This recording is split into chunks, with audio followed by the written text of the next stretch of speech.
Whoa! Whoa! Whoa! Whoa! Whoa! Whoa! Fuck! Had to happen. Okay, we're off to a great start. We moved the house truck 5 days ago, and in the last 5 days since Sleeping Gypsy has been removed, I've been building myself a new cabin. I'll show you that in a minute. But we're just going to, for now, decide where the old house truck's going to go. And we'll put it round the corner out of the way for now, and I can get on with some work.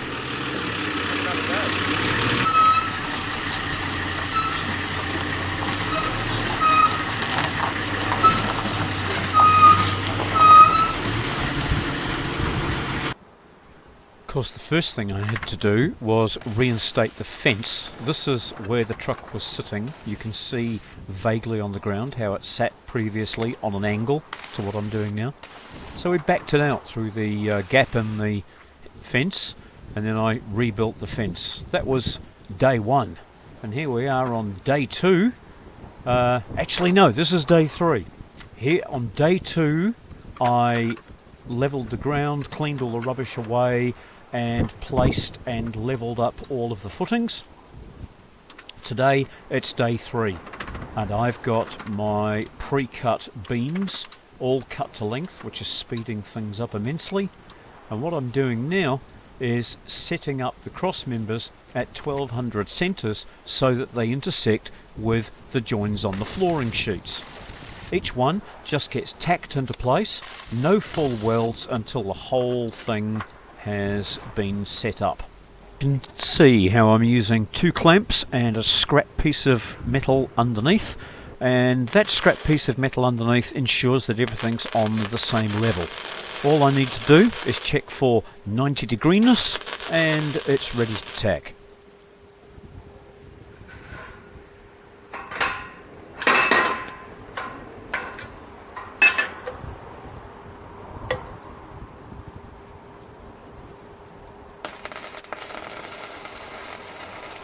Many commenters have asked me on the videos why I'm using flux cord wire. I don't know, I'm not a welder. It's just that I weld outside, and not having a shielding gas means that if it's a windy day it doesn't make any difference to my welding. The other reason is most of what I weld is galvanised, and flux cord wire burns straight through galvanising. There's no need to clean the welds. It's perfect for the job. I used to make cow sheds years ago when I was working as an engineer for somebody else, and trust me, there's a lot of welding outside and welding galvanised iron, so if it works for them, I figured it would work for me. I'm making this cabin exactly 7.2 metres long, so that it's 6 panels. Everything's divisible by 1.2, so therefore the cross members are at 600 centres, except for the last 2.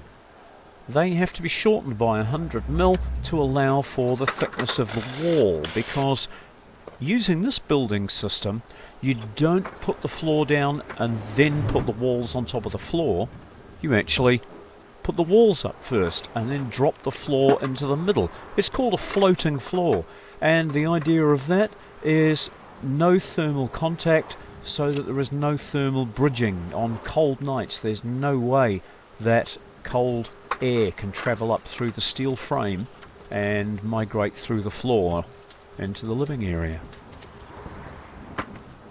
Right, these are the last of the tacks, and then I'm going to get into fully welding it. But before I fully weld it, there's something else I want to do, and that is make sure that it's absolutely level and make sure that it's absolutely square. So I'm checking the diagonals. This is 7,777 millimetres. Now that's an omen if there ever was one. So let's whip across to the other side, do the other diagonal. See how close we are. Hey, well that's encouraging. I'm only 12 millimetres out. So what do you do about that? What you do about that is you get yourself an 8-metre truck load binder, which is just long enough, and you put a very gentle pull on the longer diagonal just to close it up. By how much? By half of that distance. We were 10 millimetres out, so we were 12 millimetres out, so we just need to pull it in by 6 millimetres, a tiny amount, quarter of an inch for the Americans. So I'm going to get that cranked into position, and I'll be able to do the rest of the welding. One last check of the diagonals.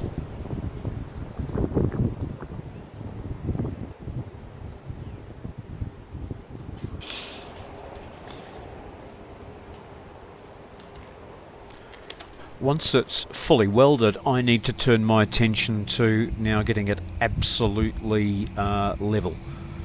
This corner is a little bit of a concern for me. I'm going to have to build a small retaining wall there and backfill so that I can give that corner a good steady footing. And the other thing is, I've decided that if I pull it 600 mil through the fence here, it's going to give me more room at the other end. So it's a lot easier to do it now than after I've built it and it weighs approximately 3.5 tonne. So I've dragged it through by 600 mil to give me some more room, and now I'm going to put the string lines on it and get the thing absolutely square. There you go. There's my little retaining wall.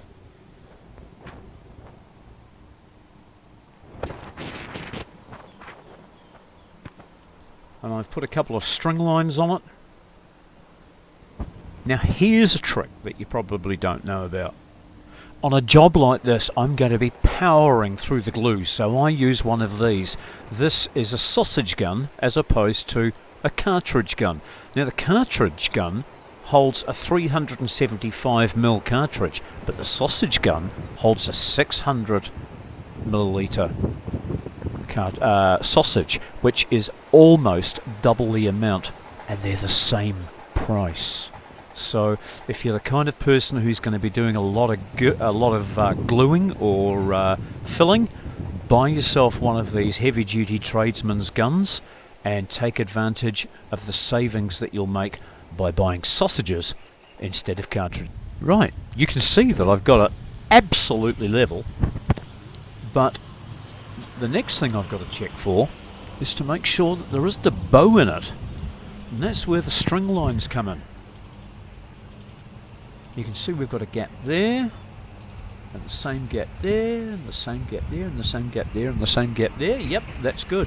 And the reason we've got a little gap is because you put a nail under it like this, and that allows you to see whether it's straight or not. Nail under both ends, lifts it up and gives you this gap. And if this gap is not exactly the same all the way along, you've got a banana in it, and it needs to be attended to. The reason you do the gap is because if you have a bend the other way and the string is touching, you can't tell how hard it's touching. So this gives you a little gap to play with, and you know that you are exact. Now it's time to put on the base channel that the walls go into. I haven't put any sealant onto this side yet because I dry drill, because there's always swarf, and I don't want swarf getting mixed up with the glue and causing lumps underneath. So I clamp it up, pre-drill the holes, take the clamps off, and then I can tip the thing upside down, make sure the swarf is gone, and then just dust off underneath, because there's always a little bit underneath. And then I can put the construction adhesive on, and then we squidge it down. Because I do a lot of this kind of work, I've got an air riveter. An air riveter is so much faster and easier than the normal handyman riveter that people use for the odd job. They cost a couple of $100, but if it's something that you're doing repeatedly, it's well worth having the correct tools for the job. Well, I didn't have my camera in my hand as I did this morning, but this morning I opened the window because it's been so humid after a week's worth of constant rain that I thought I'd open the window and have a bit of a blow through in the kitchen, and the window fell off. It literally just came off its hinges and dropped out into the garden and smashed. So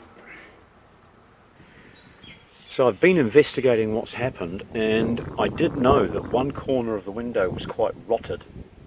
But what's actually happened, I think, is the steel hinges have got wet and have seized up because it hasn't been opened for a year or more.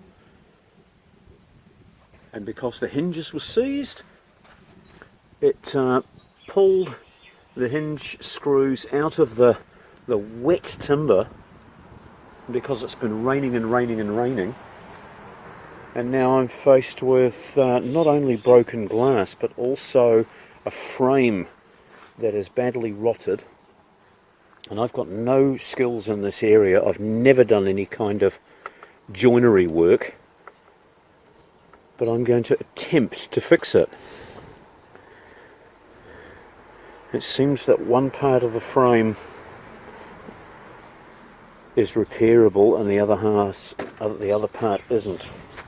But I've got another window here with a similar rail that I might be able to, and it's longer, so I might be able to take that out and put it into there and rebuild this window frame.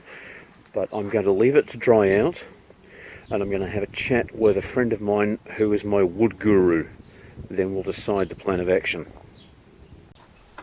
In the meantime, a week has passed by because it has rained every day and every night for a week. So I can't get on with the building because there's so much gluing involved with this panel system, and you can't glue wet panels. So I've been busying myself building the deck, and with the price and the availability of decking timber, I've decided to pull up my old deck and refurbish it. So I'm lucky.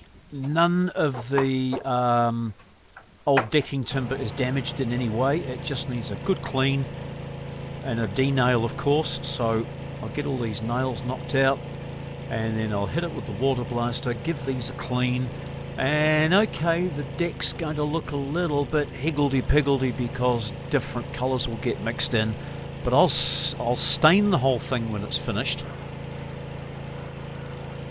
and I'm convinced it'll all look pretty good. This piece that I'm working on in its previous life was an angled piece of a larger deck, so I'm going to utilise it for my angled steps in front of me, just here. I'll find out which order all of these go into and then slide them into the appropriate position and see how the whole thing sits before I cut the bearers off underneath. I've left these bearers over length, and once I've decided exactly where this group of boards are going to sit, I'll have to make sure that they're spaced exactly the correct distance from this other group of boards behind me, so that the boards fill in the middle without any weird random gaps. So that's accomplished by measuring across some of the already laid decking behind me of the same amount of boards. Let's say it's 5 boards, that might come to 518 mil. So I want a 518 mil gap for the 5 boards to fit into, even though they're only 100 wide, just to compensate for that little gap. So this piece is slightly different. I'll probably not end up using that there, but I've got one more deck that I can cut up and use for parts. I will get this finished without buying any.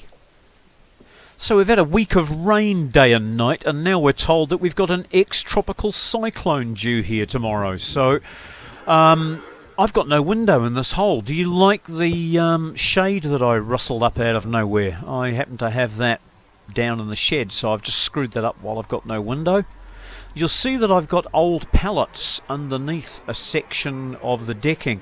That's because ultimately I'm going to be putting a 300 kilogram concrete and brick outdoor oven there.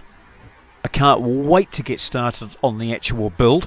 If building stuff out of this insulated structural panel system is your cup of tea, then you will not want to miss the next 3 or 4 videos, because it's going to be all about building with structurally insulated panel systems.